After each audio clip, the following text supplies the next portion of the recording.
Hello everyone, आज है 13 जून और आज इस वीडियो में हम बात करने जा रहे हैं एलआईसी के बारे में। एलआईसी का जो आईपीओ प्राइस था ये 950 रुपये का था और आईपीओ खुला भी नेगेटिव में और उसके बाद ये लगातार लगातार टूट रहा है।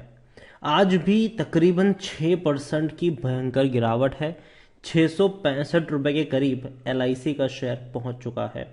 ऑलमोस्ट कह सकते हैं कि अपने आईपीओ प्राइस से ये तकरीबन तकरीबन 30% तक टूट चुका है। वीडियो में डिस्कस करेंगे कि एलआईसी में भाई साहब क्या चल रहा है और इतनी बड़ी गिरावट क्यों है। वीडियो को शुरू करूं उससे पहले अगर आपने अभी तक चैनल को सब्सक्राइब नहीं किया है तो प्लीज अभी इसे सब्सक्राइब कर लीजिए, क्योंकि आगे भी बहुत सारे वीडियोस में जो आपको काफी ज्यादा हेल्प करेंगे। तो एलआईसी का शेयर जो है ये ट्रेड कर रहा है 665 के करीब। आज गिरावट है, बड़ी गिरावट है। एक महीने में अगर आप देखो तो लगातार ये टूट रहा है, लगातार। इसका जो आईपीओ प्राइस के बाद एक बार भी ऐसा नहीं हुआ कि लगा होगी यार कहीं पे ग्रोथ बन रहा है, मतलब सपोर्ट बन रहा है, और ये लगातार टूट रहा है वहां से। एक साल में अगर हम देखें तो डेटा अभी का ही अवेलेबल, क्योंकि आईपीओ अभी हाल फिलहाल में इसका आया हुआ था। एलआईसी को लेकर अगर हम देखें तो वॉल्यूम्स की बात करने जाए तो वॉल्यूम 70 लाख के आसपास नजर आए हैं और काफी बड़ी क्वांटिटी में ट्रेड हो रहे हैं हाल फिलहाल में एलआईसी के शेयर्स अगर आप देखें तो। और एलआईसी में मेन प्रमोटर कौन है? सरकारी शेयर है भैया, सरकारी कंपनी है और प्रमोटर सरकार ही है। एक भी शेयर गिरवी नहीं है।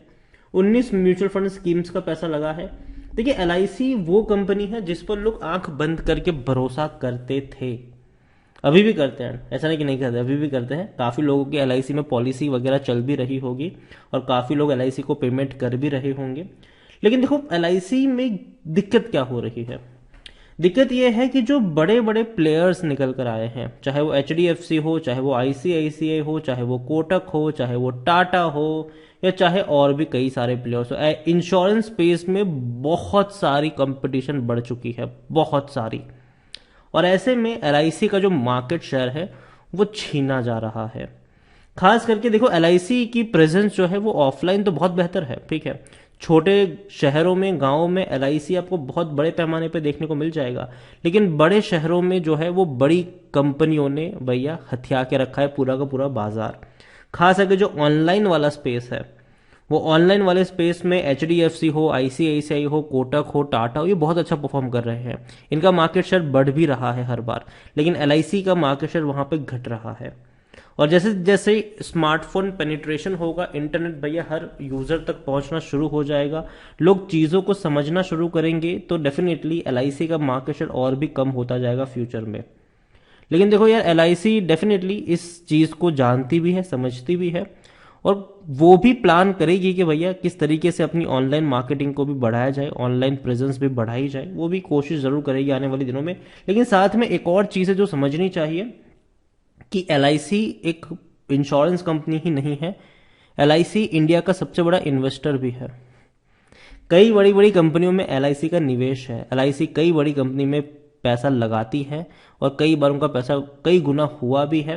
लेकिन कई बार उनका इन्वेस्टमेंट जो है वो सरकार के दखल अंदाजी की वजह से इनका इन्वेस्टमेंट डूबा भी है। जैसे कि आईडीबीआई बैंक, भैया एलआईसी चाहती ही नहीं थी उसको लेना, लेकिन सरकार की वजह से उनको लेना पड़ा आईडीबीआई बैंक। और आईडीबीआई बैंक अभी उनके गले की हड्डी बना हुआ है। डेफिनेटली फ्यूचर में कुछ करेंगे उनके साथ, उसमें कोई दिक्कत की बात नहीं है। और भी कई बार आपको देखने को मिलता है कि बहुत सारे जो पीएसयूज होते हैं उसमें एलआईसी की बहुत बड़ी होल्डिंग होती है, बहुत बड़ी होल्डिंग एलआईसी की होती है। तो वो भी भैया सरकार का दखलंदाजी यहाँ पर भी देखने को मिलता है कि कई सारे पीएसयू जहाँ पता है कि भैया उतना बड़ा ग्रोथ नहीं है, लेकिन फिर भी एलआईसी खरीदारी करता है वहां पर। तो वो चीज भी आपको समझनी होगी कि निवेश किस तरीके से हो रहा है एलआईसी में। और दूसरी बात यहाँ पर यह है कि अगर मार्केट टूटेगा और एलआईसी ने जहां पे निवेश किया है वो कंपनी टूटेगी, वो उस कंपनी के शेयर में गिरावट आएगी, तो एलआईसी का जो इन्वेस्टमेंट है वो भी टूटता हुआ नजर आएगा।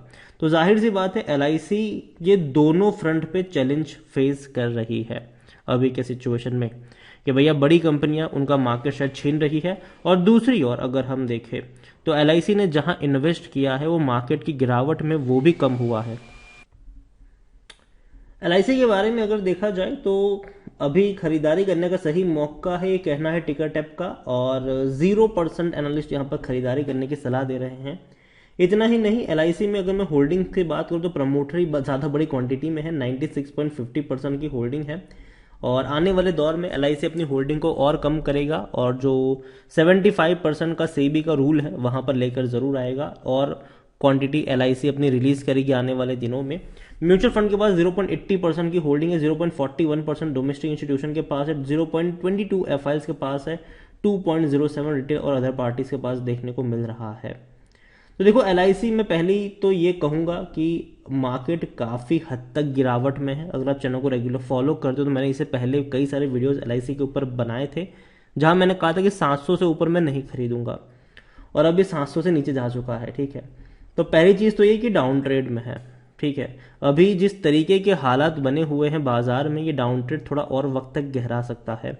तो अभी के लिए मैं ये कहूंगा कि अगर LIC का शेयर में इंतजार करना चाहिए 600 रुपए के लेवल का। अगर 600 रुपए का लेवल आपको नजर आता है तो वहां पर खरीदारी के मौके दोबारा बन सकते हैं और वहां पर आप थोड़ी सी क्वांटिटी ऐड करिए। और बहुत ही खराब हालत रही मार्केट की, जो मुझे लगता है कि उतनी ज्यादा होगी नहीं, और अगर 500 रुपए तक जाता है तो बाकी की क्वांटिटी आप वहां पर ऐड करके चल सकते हो। देखो बाजार में पहली चीज मैं ये कहूंगा कि मार्केट डेफिनेटली पैनिक में है, लेकिन हमें डरने वाली उतनी बड़ी चीज नहीं है।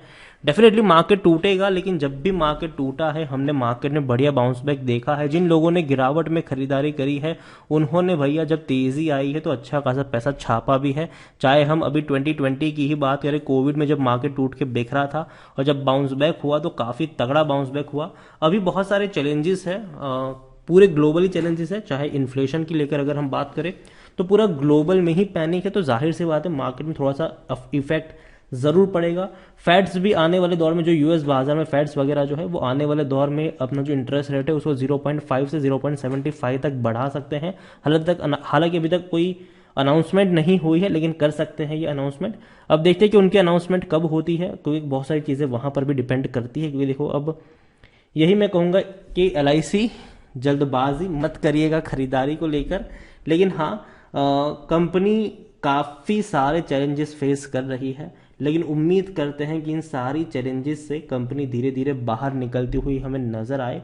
लेकिन अभी के लिए LIC पहली चीज बर्बाद होने वाली कंपनी कतई नहीं है, बहुत ही स्ट्रांग कंपनी है इंडिया की ये, और बाउंस बैक करने वाली कंपनी है ये। लेकिन जो इनका बिजनेस है वो कहीं ना कहीं बाकी जो बड़े प्राइवेट प्लेयर है अभी इनको परेशान तो कर ही रहे हैं, उस चीज से इनकार नहीं कर सकते हैं हम।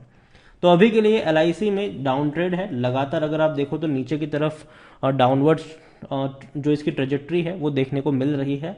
तो अभी एकदम से कूदने की जरूरत नहीं है, लेकिन अगर आपको 600 के करीब मिलता है तो थोड़ी सी क्वांटिटी ऐड कर सकते हो और बाकी क्वांटिटी बहुत ही खराब समय के लिए रख सकते हो जब 500 के आसपास जाए, अगर जाए तो वीडियो को यहीं पे एंड करूंगा। पसंद आया हो तो लाइक कर, शेयर कर, चैनल पर अगर पहली बार आए हैं तो प्लीज सब्सक्राइब करें और LIC के बारे में आप क्या सोचते हैं वो भी आप मुझे कमेंट में लिखकर बता सकते हैं। Thank you.